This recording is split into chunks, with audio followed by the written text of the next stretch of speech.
and welcome to another edition of Newsbeats on NITV. I am Oluchi Madu. Our major stories: Jonathan moves into presidential office and court rejects Ibori's application. These and more when we return.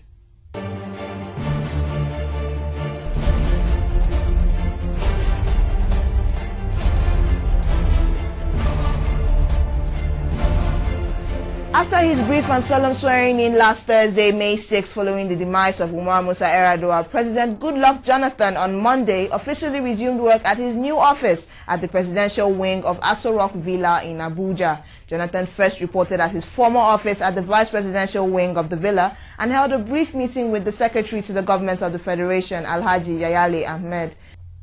Shortly after the meeting, he walked down the presidential wing of the villa in company of his principal secretary, Chief Mike Oyadome, the secretary to the government, and the chaplain of the Aso Villa Chapel, Venerable Obioma Onwuzurumba. At the presidential wing, the chaplain offered prayers to God before Jonathan officially occupied the presidential seat at about 12:20 p.m. Jonathan and his team spent about 30 minutes in his new office, during which some of the late Yar'Adua's aides arrived to brief him on some undisclosed issues. There was significant improvement at the international terminal of the Murtala Mohammed Airport, Lagos, on Monday after Sunday's power outage, which lasted for 3 hours and paralyzed activities. However, no measures have been put in place to prevent further recurrence.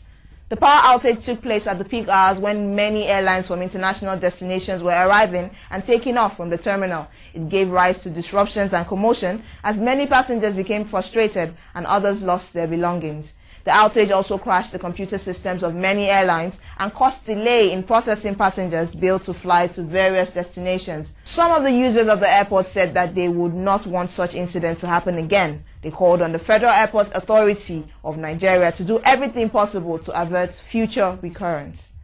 A domestic airline official in charge of regional operations disclosed that the power failure crashed most of the systems of airlines at the terminal, adding that this had slowed down facilitation of passengers who had to wait longer before they were processed for boarding. The Power Holding Company of Nigeria has, however, refused to take the blame for the power failure. The company said the power failure could be due to internal electrical problems. In another development, the feud between the EFCC and former Delta State Governor James Ibori took a turn as the Federal High Court in Asaba on Monday struck out Ibori's application to the court to restrain the EFCC from arresting him before hearing the substantive suit on May 10th. It was filed after Justice Ibrahim Buba refused to grant Ibori's oral application. Justice Buba had ordered that if Ibori's lawyer wanted his application to be taken, he had to apply in writing.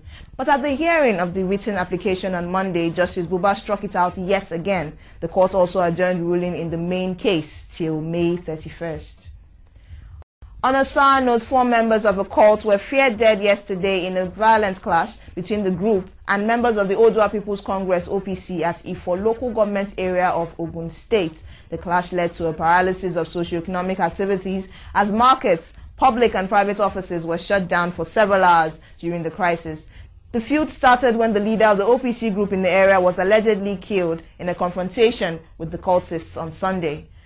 Following the widespread report that the OPC leader had died, his members went on a revenge mission against the cultists, and in the clash, 4 members, including the cultist leader, were killed.